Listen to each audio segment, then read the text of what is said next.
अस्सलाम वालेकुम दोस्तों, welcome to my organic plants garden.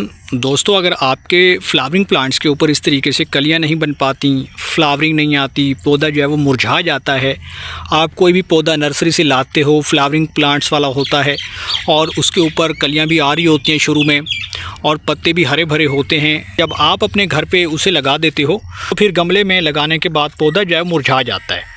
इसके ऊपर फूल पत्ते आना बंद हो जाते हैं, पौधा हरा नहीं बन पाता, घना नहीं बन पाता और ओवरऑल पौधे की ग्रोथ जो है वो रुक जाती है और ऐसे लगता है जैसे पौधा जो है वो जल गया हो, ख़राब हो गया हो या फिर इसकी अंदर से रूट्स जो है वो डैमेज हो गई हों। तो असल में वजह ये होती है कि पौधों की एक तो मिट्टी अच्छे से तैयार करते हैं नर्सरी वाले और दूसरा अच्छी खादों का इस्तेमाल करते हैं। लेकिन अगर आप ऑर्गेनिक गार्डनिंग करते हैं तो आपके पौधे भी हरे भरे रहेंगे, इस तरीके से ढेर सारी कलियाँ भी आएँगी, फ्लावरिंग भी आएगी और पौधा कभी भी ख़राब नहीं होगा, मुरझाएगा नहीं। क्योंकि आज की इस वीडियो के अंदर मैं आपके साथ शेयर करने वाला हूं बेहतरीन organic kitchen waste liquid fertiliser और इसको मैं कंसिस्टेंसी के साथ अपने हर पौधे की मिट्टी में अप्लाई करता रहता हूं। इसको जैसे आप पौधों की मिट्टी में अप्लाई करोगे तो आपको विद इन फ्यू डेज़ आपको रिज़ल्ट मिलना शुरू हो जाएगा और पौधा हरा बनेगा, घना बनेगा, बेशुमार इसके ऊपर फ्लावरिंग आएगी और आप देख रहे हैं काफ़ी सारी कलियां भी आ रही हैं और फूल भी खिल रहे हैं। तो क्योंकि फ्लावरिंग प्लांट्स काफ़ी खूबसूरत होते हैं और जब तक इनके ऊपर फ्लावर्स या कलियां नहीं बन पाती तब तक उसका कोई फ़ायदा नहीं रहता। तो आज की इस वीडियो में ये फर्टिलाइज़र कैसे तैयार हुआ है ये भी बताऊंगा, कुछ केयर टिप्स भी शेयर करूंगा, इसलिए वीडियो को आपने एंड तक देखना है। और अगर आप हमारे चैनल पे नए हैं और आपने अभी तक चैनल को सब्सक्राइब नहीं किया तो जल्दी से भाई के चैनल को लाइक कर दें, सब्सक्राइब कर दें और साथ में बेल आइकन के बटन को प्रेस कर दें ताकि गार्डनिंग से जुड़ी जो भी वीडियो अपलोड हो तो उसका नोटिफिकेशन भी आप तक पहुंच सके। तो चलिए दोस्तों, वीडियो को शुरू करते हैं। तो दोस्तों, ये एक nutrients rich organic liquid fertiliser है जिसके अंदर काफ़ी सारे माइक्रो न्यूट्रिएंट्स और मैक्रो न्यूट्रिएंट्स मौजूद हैं। इसको इस्तेमाल करना हर पौधे के लिए ज़रूरी है।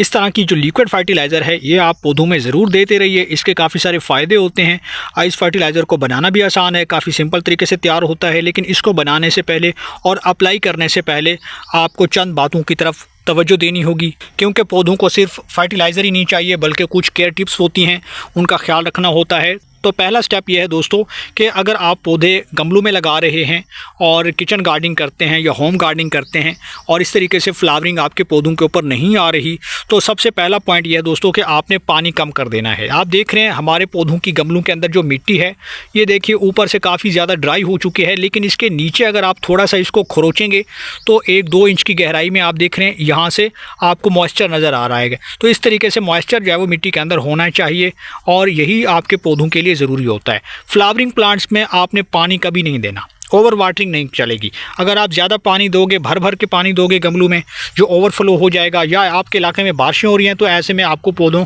को पानी बिल्कुल नहीं देना चाहिए, बंद कर देना चाहिए।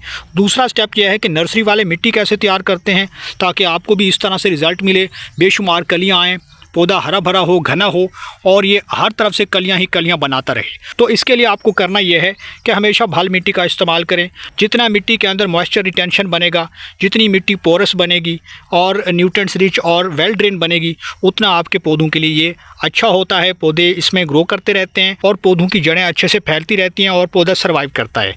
तो आपने मिट्टी अच्छे से तैयार करनी है। नर्सरी से आपने भल मिट्टी लेनी है, उसके अंदर 50% आपने ऑर्गेनिक कंपोस्ट ऐड करनी है, यानी कि गाय के गोबर का जो सड़ा हुआ खाद होता है वो आपने इस्तेमाल करना है। दोनों को अच्छे से मिक्स कीजिए और अगर हो सके तो थोड़ी सी आप जो है मिकदार कोकोपीट की भी ऐड कर सकते हैं। इससे पौधों की मिट्टी में मॉइस्चर रिटेंशन बना रहता है लंबे अरसे के लिए। तो इस तरीके से आप अपने पौधों की ग्रोथ बढ़ा सकते हैं और पौधे अच्छे से उस मिट्टी के अंदर न्यूट्रिएंट्स को भी एब्जॉर्ब करते हैं, इनटेक करते हैं। तीसरा और अहम पॉइंट यह है दोस्तों कि आपके पौधे जब बहुत ज़्यादा बड़े हो जाते हैं तो टाइमली आप इसकी प्रूनिंग कर लिया करें, यानी जो बेशुमार शाखें ऊपर की तरफ निकली होती हैं उनको आप कट कर सकते हैं। जितनी आप ब्रांचेस को कट करेंगे, इनकी प्रूनिंग करेंगे, हार्ड प्रूनिंग करेंगे तो फिर उसके बाद जब नई ग्रोथ शुरू होगी पौधे की तो वो पहले से ज़्यादा डबल होगी, डबल स्पीड के साथ पौधा ग्रो करेगा, बेशुमार नई ब्रांचेस आएंगी और नए पत्ते आएंगे। यानी एक शाख को अगर आपने काटा तो उसमें से जब दूसरी सेकेंडरी ग्रोथ शुरू होगी तो उसके बाद वहाँ से 3-4 शाखें और निकलेंगी, यानी कि इस तरीके से आपका पौधा घना बनेगा, ब्रांचफुल बनेगा और ज़्यादा पत्ते आएंगे, ज़्यादा पौधे न्यूट्रिएंट्स को इंटेक करेंगे, खुराक ज़्यादा तैयार करेंगे। तो आपको भी इस तरीके से रिज़ल्ट मिलेगा कि पौधों के ऊपर नई कलियाँ भी खिलना शुरू हो जाएंगी और उससे काफ़ी ज़्यादा फ्लावरिंग आना शुरू हो जाएगी। कोशिश करें कि गमलों में लगे हुए प्लांट्स को आप प्रॉपर सनलाइट में रखें। 6 से 7 घंटे की सनलाइट का लगना बहुत ज़रूरी है।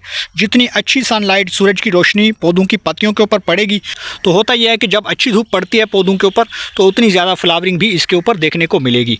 तो इस तरीके से आप अपने पौधों को हरा बना सकते हैं, घना बना सकते हैं और पौधों की अच्छे से केयर कर सकते हैं। अब हम जो खाद अपने पौधों को ऐड करते हैं उससे हमें इतना अच्छा रिजल्ट मिलता है, क्योंकि पौधों को सिर्फ धूप ही नहीं चाहिए, पानी ही नहीं चाहिए, बल्कि इसके साथ साथ अच्छी खाद भी चाहिए।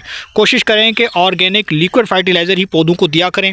इस तरीके से जो मैंने तैयार कर रखा है किचन वेस्ट का ये ऑर्गेनिक लिक्विड फर्टिलाइज़र है, जो कि आप भी आसानी से तैयार कर सकते हो।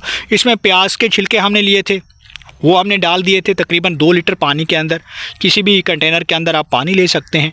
उसमें थोड़ा सा काला गुड़ हमने ऐड किया था, केले के छिलके डाल दिए थे, सब्जियों के छिलके डाल दिए थे और तकरीबन 20 से 25 रोज़ के अंदर इस तरह से ये brownish mile organic liquid fertiliser जो है वो तैयार हो जाता है।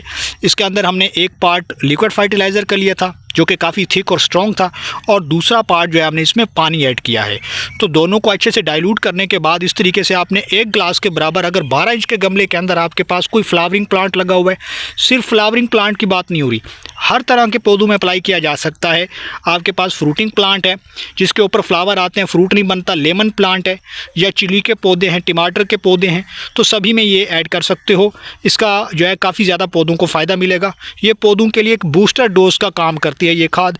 तो 12 इंच के गमले में 1 ग्लास के बराबर ये लिक्विड तैयार करने के बाद कुछ इस तरीके से आपने बेस ऑफ द प्लांट के पास में ही ऐड कर देना है, अप्लाई कर देना है।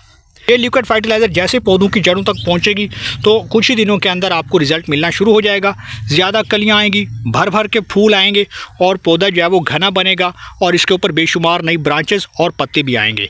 शानदार ग्रोथ होगी। आप भी इस फर्टिलाइज़र को कंसिस्टेंसी के साथ हर 15 दिन के अंदर एक बार ज़रूर अप्लाई करें, ताकि आपके पौधों के ऊपर इस तरीके से भर भर के कलियाँ लगना शुरू हो जाएँ। हर तरह के पौधों में अप्लाई किया जा सकता है। इंडोर प्लांट्स हैं या आपके पास मनी प्लांट है तो उसमें भी आप दे सकते हो, क्योंकि मनी प्लांट को ज़्यादा नाइट्रोजन चाहिए। इसके अंदर नाइट्रोजन भी है, पोटेशियम भी है, फास्फोरस भी है, जिंक, कॉपर और जितने भी माइक्रो न्यूट्रिएंट्स हैं दोस्तों वो इस मिट्टी के अंदर मौजूद हैं। तो उम्मीद करता हूं कि आज की ये वीडियो आपको पसंद आई होगी। वीडियो पसंद आए तो वीडियो को लाइक कीजिए, शेयर कीजिए और भाई के चैनल को सब्सक्राइब कर दीजिए।